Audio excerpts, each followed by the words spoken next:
구독, 좋아요, 멤버십 가입 부탁드립니다.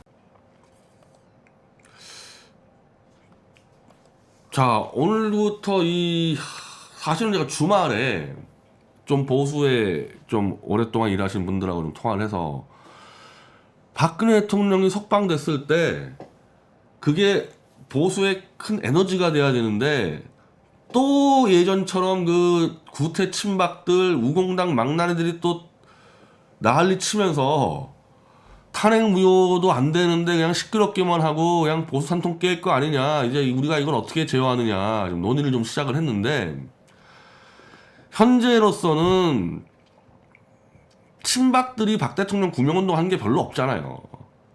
그래서 우리가 알고 있는 친박들은 별로 신경 쓸 필요가 없는 거고, 지금 문제가 되는 사람은 우공당 무리들하고 유영아잖아요.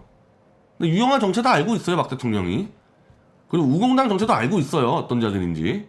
다만 이 자들이 박근혜 대통령의 뜻과 관계없이 그냥 숟가락 들고 막 갖다 대가지고 자기 장사하느라고 산통 깨는 거지, 그게 문제거든요. 그래서 지금 이거를 좀 제어할 수 있는 방법들을 연구 중에 있는데, 오늘 조원진 무리들이 대법원에다가 박 대통령 무죄 탄원서를 230만 장을 넣었다고? 무슨 그럼 230만 장 어디다 보관하고 있었는데? 그게 아니고 탄기국 시절부터 계속 넣었죠. 내가 했을 때도 넣고 계속 넣어왔어요. 탄기국 시절부터 1심에도 넣고 2심에도 넣고. 그게 계속 넣다 보니까 그게 230만 장이 된 거겠죠, 그게. 근데 그거를 넣기 전에 그러면 이거 왜 안 했어, 이거 작년에 2019년 12월 9일 기사인데, 제가 이거 받으려고 제가 다른 국회의원들 막 전화하고 만나 그랬어요, 제가 이거. 그래서 그 해당 국회의원이 또 10장 받아주고 했단 말이에요. 그래서 내가 알기로는 60명의 서명을 넘게 받았는데, 조원진이 혼자 받은 거 아니라니까, 이거. 여러 명이 받은 거야. 최소한 그때 당시 목표가 자유한국당 전체는 채우자 그래가지고.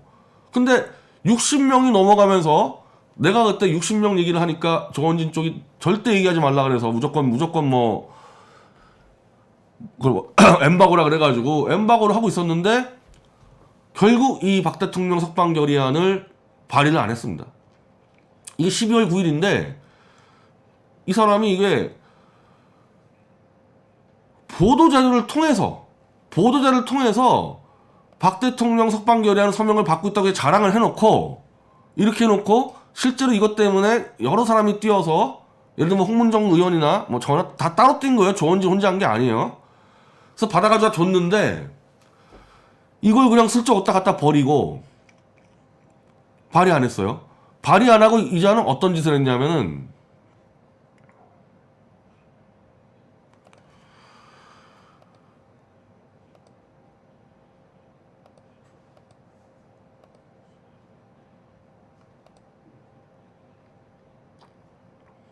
그 최보식 인터뷰 어디 있지?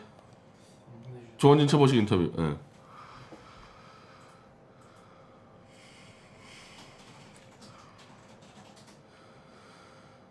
저거요.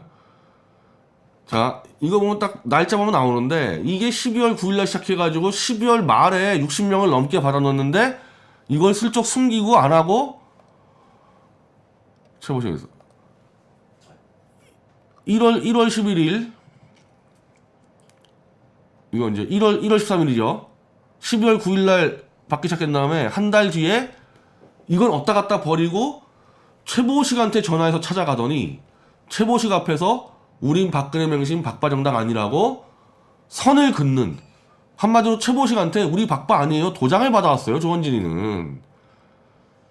그래서 최보식은 원래 조원진은 인터뷰에 생각 없었거든요. 최보식이 사탄파예요. 사탄파 핵심인데, 다만 최보식은 좀 태블릿 PC라든지 좀 우종찬 기자 하는 거를 좀 관심 있게 봐요. 도와주려고 보는지 뭔지 모르겠는데 계속 관심 있게 보고는 있어요, 그 부분 대해서. 근데 어쨌든 사탄파인데, 사탄파 입장에서 조원진은 인터뷰를 할 이유가 없는 사람이잖아요, 이 사람은. 총선 앞두고. 그래서 아예 대놓고 얘기합니다. 인터뷰를 하면 박근혜 문제가 나올 텐데 총선을 앞두고 보수 전체를 위해 무슨 도움 되겠냐. 너 박바가 인터뷰 왜 해? 했더니 조원진이가 우리 박바 아니에요. 우리 박바 아닙니다. 박 전 대통령 열혈 지지자도 있지만은 박근혜 8.1 정당 박근혜 팔의 정당이 아니에요, 진짜 우공당이 지금까지? 이거를 박근혜 석방 결의안을 내버리고 우린 박바가 아니라고 치고 나온 게 조원진이에요. 그래서 난 처음에는 이거 보면서 그냥 총선 때 좀 표를 얻으려고 외연 넓히려고 그러는 했더니 그 수준의 인터뷰가 아니었어요. 이게 쭉 보면은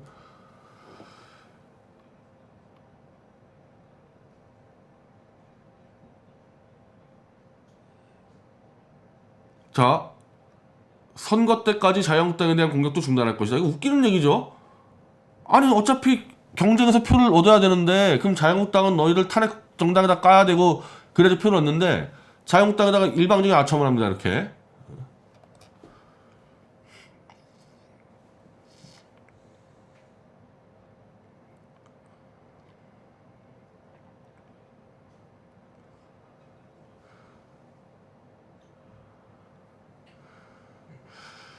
자, 그래서 최보식이 박근혜를 팔지 않으면 당연히 존재할 수 있겠나? 바깥에서 보는 것과 달리 우리 당원들은 박근혜 맹신자가 아니다. 와, 정말 아니 나도 이 당 출신인데 박바가 아니라고? 본인들 속마음은 박바 아닐 수 있겠죠. 속마음은 전부 다 박근혜 이어먹겠다 할 수 있겠지만은 당 전체 이 당시 강령이나 이런 당에서 매일 내세우는 메시지나 전부 다 박 대통령이지. 그렇게 해놓고 이제 이 최보식 앞에서 우린 박근혜 맹신자가 아니라 그래. 맹신자 아닌 건 맞죠. 지금까지 그 맹신자처럼 위장을 하고 있었던 거지. 근데 어떻게 여기서 박바 정당도 아니라 모든 우공당의 무슨 뭐 버스니 뭐니 다 전부 다 박근혜 사진으로 도배를 다 해놓고 그걸로 돈 다 당원들 뽑아놓고 이제서 박바가 아니라 그래. 그리고 석방 결의안은 내던져버리고요. 그리고 이거 야 집회 때 박근혜 대형 사진 드느냐 안 드냐 가지고 논쟁이 벌어졌다. 박근혜 사진 들더라도 5명 정도만 하자. 와 언제부터 이렇게 했는데 언제부터? 이때부터지 이때부터. 왜 이런 일이 벌어진 줄 알아요? 박근혜 대통령이 우공당에다가 집어넣었잖아요. 전광훈 목사까지 포함해서 태극기다 외연 넓혀라. 그리고 비대위원장 체제로 가라. 그거 얘기 나오니까 조원진이 딱 이제 속마음 돼서 박근혜 대통령 딱 치면서 이건 한마디로 내 사적 정당이다. 박근혜 정당 아니다. 그렇게 해서 홍문종 내쫓아버리고 자기가 사유한 다음에 차라리 그러면 그걸로 승부를 거면 됐는데 또 문제가 된 게 아니 정광훈 목사는 정광훈 목사 나름대로 승부를 거는데 거기서 또 김문수를 또 빼와가지고 완전히 판을 박살내버린 거 아닙니까 이거. 그리고 또 김문수를 또 쫓아내버리고 이런 짓을 했어요 조원진이. 그러면 그대로 이제 조원진 정당으로 가야 되는데 이제 또 박근혜 파리로 또 변신했습니다. 또 박근혜 파리가 박 대통령 석방되면 이자들 뻔한데 내곡동 사저에 가서 텐트 치고 막 꽹가리 치고 북 치고 막 난리 칠 거야 이것들. 이거를 막아달라는 거야 지금 보수에서. 어떤 방식으로도 우리가 조용히 지금 이제 시끄럽게 떠들면 조용히 가야 되는 판인데 박근혜 대통령 명예회복을 중심으로 딱 판을 짜야 되는데 이 우공당 망나니들을 설치기 시작하면 이거 안 되거든요. 그 이것들도 아니까 지금 우공당이 저한테 또 소송을 5개 넘게 걸었대요 또. 이제 아니까 왜 박 대통령한테 이제 또 그걸 팔아야 되는데 그 또 최대의 벽이 또 저예요. 왜? 이자들은 그 4년 동안 그 무수한 당비 걷어놓고도 박근혜 대통령의 명예를 회복시키고 탄핵 무효할 수 있는 컨텐츠 무기를 만든 게 하나도 없잖아요. 다 나눠 먹었지. 지금 그 컨텐츠 무기는 제 책이나 우종찬 기자 책인데 사실은 그 폭발력은 제 책이 더 크죠. 태블릿 조작을 그냥 전면에 다 달아버렸는데. 그래서 결국은 아마 이자들이 이제 태블릿 조작을 밝히는데 가장 이제 가세훈과 함께 방해 공작을 펼 겁니다. 근데 다행스럽게 이 보수 쪽에서 굉장히 신중하게 박 대통령 석방 뒤에 이걸 어떻게 처리할지 깊이 좀 고민할 수 있는 좀 장을 만들었고 저한테 의견을 자주 물어봐요. 그래서 좀 제가 좀 많이 참여를 하게 될 것 같습니다.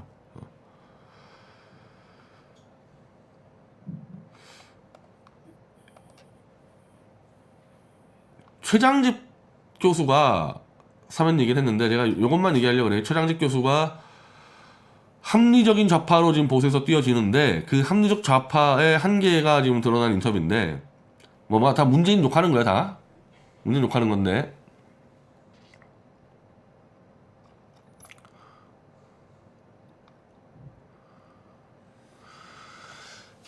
자, 이명박 박근혜 사면은 반드시 해야 된다.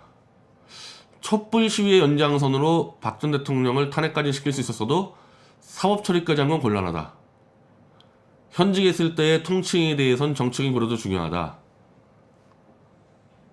순수하게 법적 기준만으론 판결에 대통령을 가둬놓는 건 한국 정치 문제를 악화시키는, 그렇지 않다는 거죠. 이게 최장직 교수가 여기서 한 발 더 나가줘야 되는데,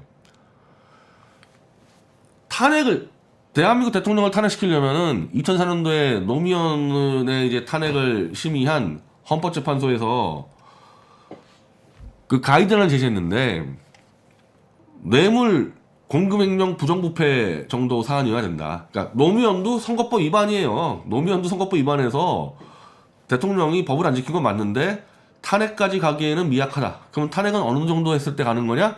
뇌물 정도 먹었을 때 가는 거다. 이렇게 나와버려서 원래는 처음에는 이 직권남용 가지고 밀다가, 사실은 뇌물 얘기 안 나왔어요. 처음에는 직권남용으로 밀다가 도저히 이건 직권남용 가지고는 탄핵이 안 될 것 같으니까 부랴부랴 뇌물을 덮어 씌웁니다. 근데 박근혜 대통령이 뇌물을 받은 게 없다 보니까 기업들이 정상적으로 재단에 출연한 출연 기금을 다 뇌물로 해버린 거 아니에요? 그럼 원래 사실은 뇌물은 1억만 넘어가도 특정경제가중처벌법으로 10년 이상을 살게 되는데, 기업이 출연한 공공자금을 다 뇌물로 해버리니까 그 액수가 얼마 나왔냐? 윤석열이가 정리한 게 592억이 나왔어요. 기업이 낸 돈 전체를 뇌물로 규정해버리니까. 그러면은 탄핵을 시키려면 뇌물을 먹어야 돼. 근데 뇌물을 먹은 게 없다 보니까, 뇌물이 아닌 걸 뇌물로 뒤집어 씌우다 보니까 592억이라는 액수가 나와버렸어. 그 592억을 뇌물을 먹었다고 주장했는데 어떻게 구속을 안 시켜요? 그러니까 지금 최장직 교수는 정치적으로 탄핵만 하고 사업처리 안 된다는데 그렇게 되는 게 아니란 말이에요. 이 사람들이 박 대통령을 몇십 년 잡아내려고 이렇게 한 게 아니라 하다 보니까 그런 거야. 하다 보니까. 그러니까 이게 모든 게 다 사기 거짓 탄핵하다 보니까 이 꼴 난 거거든요. 그래서 나는 최장직 교수 정도면은 한번 판결문을 들여다보라고요. 판결문 한번 보면 어떻게 그게 뇌물이, 삼성이 그냥 233억을 넣었는데 K재단 미르재단에 그게 어떻게 뇌물로 잡히는지 한번 보세요. 판결문을. 판결문 안 보고 떠들지 말고. 제 책도 보내드릴 테니까 태블릿 PC 어떻게 조작하는지 좀 보고. 그래서 이 합리적 좌익 자꾸 떠드는데, 이 거짓 사기 탄핵에 벽을 허물고 들어가지 못하면은 그 좌익의 한계를 못 벗어나요. 그게 뭐 진중거리 같은 거는 거론도 할 필요 없지만은, 그래도 최장직 교수 정도면은 양심적인 사람인데 여기서 딱 막혀 있는 거고, 유재일 씨가 그러더라고. 내가 유재일 씨 보면은 그 안으로 못 들어가잖아요. 더.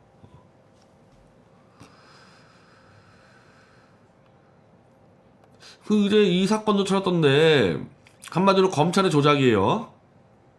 윤석열 이름 애써 빼주고 이성준만 떠드는데, 자, 김학의를 이제 출금을 막으려고 노무현이 막 질렀죠. 김학의 잡으라고. 그러다 보니까 막 출금 막는 이 공문서를 막 조작하나 걸렸는데, 자, 이런 거 정도를 조작하는 검찰이 태블릿 조작 안 했겠어요? 그러니까 저는 이게 이제 가면 갈수록 이게 자꾸 터지면 터질수록 더 우리 쪽에서 쉬워진다고 보는데, 검찰은 정말 정직하게 수사 잘하다가 태블릿 사건만 조작한 게 아니고 수시로 무지막지한 조작을 해왔던 거예요. 무지막지한 조작을. 이게 안 터졌을 뿐이지. SKT 계약서 그게 우리 때만 조작했겠어요? 늘 그런 것들 조작해오다가 잘못 걸린 거죠, 지금. 그리고 뭐 다 튀어나오는 거지, 뭐, 이렇게 되면은.